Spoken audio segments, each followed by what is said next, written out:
أعوذ بالله من الشيطان الرجيم بسم الله الرحمن الرحيم മൽഫൂസാദ് സയ്യിദന ഹസ്രത്ത് മസീഹ് മൗഊദ് അലൈഹി സ്വലാത്തു വസ്സലാം. എന്തൊക്കെ സംഗതികളാണ് തേടേണ്ടതെന്ന് ഇനി ചിന്തിക്കുക.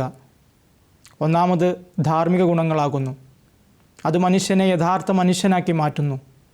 ധാർമ്മിക ഗുണങ്ങളെന്നാൽ കേവലം സൗമ്യതയാണെന്ന് ആരും അർത്ഥമാക്കരുത്. ഹുൽക്ക്, ഹൽക്ക് എന്നിവ സമാന്തര അർത്ഥങ്ങളെ കുറിക്കുന്ന പദങ്ങളാണ്. ഹൽക്ക് എന്നത് ഭൗതിക സൃഷ്ടിപ്പിൻ്റെ പേരാകുന്നു. ഉദാഹരണമായി കാത്, മൂക്ക്, മുടികൾ വരെ ഹൽക്കിൽ ഉൾപ്പെടുന്നു. ഹുൽക്കാകട്ടെ ആധ്യാത്മിക സൃഷ്ടിപ്പിൻ്റെ പേരാണ്. അതുപോലെ തന്നെ മനുഷ്യനെ മനുഷ്യേതര ജീവികളിൽ നിന്ന് വ്യതിരിക്തമാക്കുന്ന ആന്തരിക കഴിവുകളെല്ലാം തന്നെ ഹുൽക്കിൽ ഉൾപ്പെടുന്നു. മനുഷ്യൻ്റെ ബുദ്ധിശക്തി, ദിഷണാശക്തി തുടങ്ങിയ കഴിവുകളെല്ലാം ഹുൽക്കിൽ ഉൾപ്പെടുന്നു. മനുഷ്യൻ ഹുൽക്ക് മുഖേനയാണ് തൻ്റെ മാനവീയ സ്വഭാവത്തെ ശരിയാക്കുന്നത്. ഒരു വ്യക്തിക്ക് ഉത്തരവാദിത്തങ്ങളൊന്നുമില്ലായിരുന്നുവെങ്കിൽ അയാൾ മനുഷ്യനോ വാനരനോ മറ്റു വല്ലതോ ആണെന്ന് ചോദിക്കേണ്ടി വരും. ഹുൽക്കിൽ വ്യത്യാസം വന്നാൽ പിന്നെ ബാഹ്യരൂപം മാത്രമേ അവശേഷിക്കുകയുള്ളൂ. ഉദാഹരണമായി യുക്തിബോധം ഇല്ലാതാകുന്നതോടെ ഭ്രാന്തനായി കരുതപ്പെടുകയും ബാഹ്യരൂപത്താൽ മാത്രം മനുഷ്യനെന്ന് വിളിക്കപ്പെടുകയും ചെയ്യുന്നു. അപ്പോൾ ധാർമ്മിക ഗുണങ്ങളെന്നാൽ ദൈവപ്രീതി കരസ്ഥമാക്കുകയാണ്. അതുകൊണ്ട് നബി സല്ലല്ലാഹു അലൈഹി വസല്ലം തിരുമേനിയുടെ ജീവിതശൈലി അനുസരിച്ച് സ്വജീവിതം നയിക്കാൻ ശ്രമിക്കുക അനിവാര്യമാണ്. ധാർമ്മിക ഗുണങ്ങൾ അടിസ്ഥാന ശിലകളാകുന്നു. അതിനിളക്കം പറ്റിയാൽ അതിൽ മാളിക പണിയാനാവില്ല. ധാർമ്മികത എന്നാൽ ഒന്നിനു മുകളിൽ മറ്റൊന്നായി ഇഷ്ടിക പണിയലാണ്. ഒരിഷ്ടിക വളഞ്ഞു പോയാൽ ചുമര് മുഴുവനും വളഞ്ഞിരിക്കും. നിർമ്മാതാവ് ആദ്യത്തെ ഇഷ്ടിക തന്നെ വളഞ്ഞ നിലയിൽ വയ്ക്കുകയാണെങ്കിൽ മതിൽ അത് സ്വർഗത്തിലായാലും വളഞ്ഞേയിരിക്കും എന്ന് ആരോ പറഞ്ഞത് എത്ര ശരി. ഈ സംഗതികൾ ഒരാൾ സശ്രദ്ധം കേൾക്കുകയാണ് വേണ്ടത്. നിരവധി പേരെ ഞാൻ കണ്ടിട്ടുണ്ട്. അവരെ ആഴത്തിൽ പഠിക്കുകയും ചെയ്തിട്ടുണ്ട്.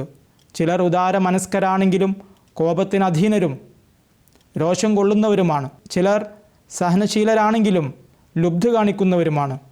ചിലർക്ക് ശുണ്ടി പിടിച്ചാൽ വടികൊണ്ട് പൊതിരെ തല്ലി മുറിവേൽപ്പിക്കുന്നു. വിനയവും താഴ്മയും പേരിനു പോലുമില്ല. ചിലരാകട്ടെ അങ്ങേയറ്റം വിനയവും താഴ്മയും ഒക്കെ ഉണ്ടെങ്കിലും ധൈര്യമില്ലാത്തവരായിട്ടാണ് ഞാൻ കണ്ടിട്ടുള്ളത്. എത്രത്തോളമെന്നാൽ പ്ലാഗോ കോളറയോ എന്ന് കേട്ടാൽ വയറിളക്കം വരുന്നവരാണ്. ഇത്തരത്തിൽ ധൈര്യം കാണിക്കാത്തവർ വിശ്വാസികളല്ല എന്നല്ല ഞാൻ പറയുന്നത്. യുദ്ധം ചെയ്യാനുള്ള കരുത്തും ധൈര്യവുമില്ലാതിരുന്ന ചിലരും സ്വഹാബാക്കളിൽ ഉണ്ടായിരുന്നു. നബി സല്ലല്ലാഹു അലൈഹി വസല്ലം തിരുമേനി അവരെ കഴിവില്ലാത്തവരായി കാണുകയാണ് ചെയ്തത്. ധാർമ്മിക ഗുണങ്ങൾ പല വിധത്തിലുണ്ട്. മതമഹാസമ്മേളനത്തിലെ പ്രബന്ധത്തിൽ ഞാൻ അവയെല്ലാം സവിസ്തരം പ്രതിപാദിച്ചിട്ടുണ്ട്. എല്ലാ മനുഷ്യരും എല്ലാ ധാർമ്മിക ഗുണങ്ങളും ആർജിച്ചവരല്ല, തീരെ സ്വായത്തമാക്കാത്തവരുമല്ല. നബി സല്ലല്ലാഹു അലൈഹി വസല്ലം തിരുമേനിയുടെ ഉന്നത ധാർമ്മിക നിലവാരം. നബി സല്ലല്ലാഹു അലൈഹി വസല്ലം തിരുമേനി സമ്പൂർണ്ണ മാതൃകയും ഉദാഹരണവുമാകുന്നു. സകല ധാർമ്മിക ഗുണങ്ങളിലും അവിടുന്ന് സമ്പൂർണ്ണനായിരുന്നു. അതുകൊണ്ടാണ് നബി സല്ലല്ലാഹു അലൈഹി വസല്ലം തിരുമേനിയെ സംബന്ധിച്ച് ഇന്നക ലഅലാ ഖുൽഖിൻ അളീം എന്ന് അള്ളാഹു അരുളിയത്. ഒരു ഘട്ടത്തിൽ അവിടുന്ന് തൻ്റെ വാഗ്വിലാസത്താൽ ഒരു സംഘത്തെ വിസ്മയിപ്പിക്കുന്നു. മറ്റൊരു ഘട്ടത്തിൽ യുദ്ധരംഗത്ത് ധീരോദാത്തമായ പ്രകടനം നടത്തുന്നു. ഉദാര മനസ്കതയിലാണെങ്കിൽ സ്വർണ്ണമല തന്നെ ദാനം ചെയ്യുന്നു. സഹനശീലം പ്രകടിപ്പിക്കുമ്പോൾ വധാർഹരെ വിട്ടയക്കുന്നു. ചുരുക്കത്തിൽ നബി സല്ലല്ലാഹു അലൈഹി വസല്ലം തിരുമേനിയുടെ അതുല്യവും സമ്പൂർണവുമായ മാതൃകയാണ് അള്ളാഹു വെളിപ്പെടുത്തിയിരിക്കുന്നത്. ഒരു മഹാവൃക്ഷത്തോട് അതിനെ ഉപമിക്കാവുന്നതാണ്. ആ വൃക്ഷത്തണലിൽ ഇരുന്നു കൊണ്ട് മനുഷ്യന് അതിൻ്റെ ഓരോ അംശത്തിൽ നിന്നും തൻ്റെ ആവശ്യങ്ങൾ പൂർത്തിയാക്കാം. അതിൻ്റെ ഫലങ്ങൾ, പുഷ്പങ്ങൾ, തോൽ, ഇലകൾ മുതലായ ഏതൊരു സംഗതിയും പ്രയോജനപ്രദമാണ്. ആ മഹാവൃക്ഷത്തിന് ഉദാഹരണമാണ് നബി സല്ലല്ലാഹു അലൈഹി വസല്ലം തിരുമേനി. കോടിക്കണക്കിന് ആളുകൾക്ക് അവിടുന്ന് തണലേകുന്നു. തള്ളക്കോഴി തൻ്റെ ചിറകിന് കീഴിൽ ആശ്രയവും അഭയവും നൽകുന്നത് പോലെ യുദ്ധത്തിൽ നബി സല്ലല്ലാഹു അലൈഹി വസല്ലം തിരുമേനിയോടൊത്ത് നിൽക്കുന്നവനാണ് ഏറ്റവും ധീരനായി ഗണിക്കപ്പെട്ടിരുന്നത്. യുദ്ധത്തിൽ നബി സല്ലല്ലാഹു അലൈഹി വസല്ലം തിരുമേനിയുടെ കൂടെ നിൽക്കുന്നവനാണ് ഏറ്റവും ധീരനായി ഗണിക്കപ്പെട്ടിരുന്നത്. എന്തെന്നാൽ ഏറ്റവും അപകടം നിറഞ്ഞ സ്ഥലത്തായിരുന്നു നബി സല്ലല്ലാഹു അലൈഹി വസല്ലം തിരുമേനി നിലകൊണ്ടിരുന്നത്. സുബ്ഹാനല്ലാഹ്, എത്ര മഹത്തരം! ഉഹുദ് യുദ്ധത്തിലേക്ക് നോക്കുക. വാളുകൾ തുരുതുരാ പതിച്ചുകൊണ്ടിരിക്കുന്നു.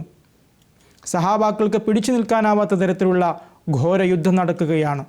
ഈ ധീരയോദ്ധാവാകട്ടെ പാറ പോലെ ഉറച്ചു നിന്ന് പൊരുതുകയാണ്. ഇതിൽ സഹാബാക്കളെ കുറ്റം പറയാനാവില്ലായിരുന്നു. അള്ളാഹു അവർക്ക് പുറത്തു കൊടുത്തു. നബി സല്ലല്ലാഹു അലൈഹി വസല്ലം തിരുമേനിയുടെ ധീരത പ്രകടമാക്കുക എന്നതായിരുന്നു ഇതിലടങ്ങിയ രഹസ്യം. പടവാളുകൾ പതിച്ചുകൊണ്ടിരുന്ന ഒരു സന്ദർഭത്തിൽ അള്ളാഹുവിൻ്റെ ദൂതനായ മുഹമ്മദാണ് ഞാൻ എന്ന് അദ്ദേഹം തൻ്റെ പ്രവാചകത്വം ഉദ്ഘോഷിക്കുകയായിരുന്നു. നബി തിരുമേനിയുടെ തിരുനെറ്റിക്ക് 70 മുറിവുകളേറ്റുവെന്ന് പറയപ്പെടുന്നുവെങ്കിലും അവ നിസ്സാരമായ പരിക്കുകളായിരുന്നു. അവിടുത്തെ ഉദാത്തമായ ധാർമ്മിക ഗുണങ്ങളാണ് അത് പ്രകടമാക്കുന്നത്. ഒരു കാലത്ത് കൈസറിൻ്റെയും കിസ്രായുടെയും പക്കലില്ലാത്തത്ര ആളുകൾ നബി സല്ലല്ലാഹു അലൈഹി വസല്ലം തിരുമേനിക്കുണ്ടായിരുന്നു. ഒരാൾ ചോദിച്ചപ്പോൾ അവയെല്ലാം തിരുമേനി അയാൾക്ക് കൊടുത്തു. തിരുമേനിയുടെ പക്കൽ ഉണ്ടായിരുന്നതുകൊണ്ടായിരുന്നല്ലോ നൽകിയത്. നബി സല്ലല്ലാഹു അലൈഹി വസല്ലം തിരുമേനിക്ക് ഭരണം ലഭിച്ചില്ലായിരുന്നുവെങ്കിൽ പ്രതികാരം ചെയ്യാൻ കഴിവുണ്ടായിട്ടും മക്കയിലെ വധാർഹരായ വിശ്വാസികൾക്ക് പുറത്തു കൊടുക്കാനാവുമെന്ന് തെളിയുമായിരുന്നോ? സഹാബാക്കളെയും നബി സല്ലല്ലാഹു അലൈഹി വസല്ലം തിരുമേനിയെയും മുസ്ലിം സ്ത്രീകളെയും കഠിനമായി പീഡിപ്പിക്കുകയും ദ്രോഹിക്കുകയും ചെയ്തവരായിരുന്നു അവർ തൻ്റെ മുമ്പിൽ വന്നപ്പോൾ നബി സല്ലല്ലാഹു അലൈഹി വസല്ലം തിരുമേനി പറഞ്ഞു, ലാ തസ്രീബ അലൈക്കുമുൽ യൗം, എന്ന് ഞാൻ നിങ്ങൾക്ക് മാപ്പ് നൽകിയിരിക്കുന്നു. ഇത്തരം അവസരങ്ങൾ ഉയർന്നു വന്നില്ലായിരുന്നുവെങ്കിൽ നബി സല്ലല്ലാഹു അലൈഹി വസല്ലം തിരുമേനിയുടെ ഉദാത്തമായ സ്വഭാവ ഗുണങ്ങൾ വെളിപ്പെടുന്നതെങ്ങനെ? നബി സല്ലല്ലാഹു അലൈഹി വസല്ലം തിരുമേനിക്ക് മാത്രമുണ്ടായിരുന്ന മഹത്വമായിരുന്നു അത്. നബി സല്ലല്ലാഹു അലൈഹി വസല്ലം തിരുമേനിയിലുള്ള ഏത് സ്വഭാവവും അങ്ങേയറ്റം തികവാർന്ന നിലയിലല്ലാതെ കാണപ്പെടുകയില്ല. മൽഫൂസാത്ത് വാള്യം 1 പേജ് 113 മുതൽ 115 വരെ. വാഖിറു ദഅ്വാനാ അൽഹംദുലില്ലാഹി റബ്ബിൽ ആലമീൻ.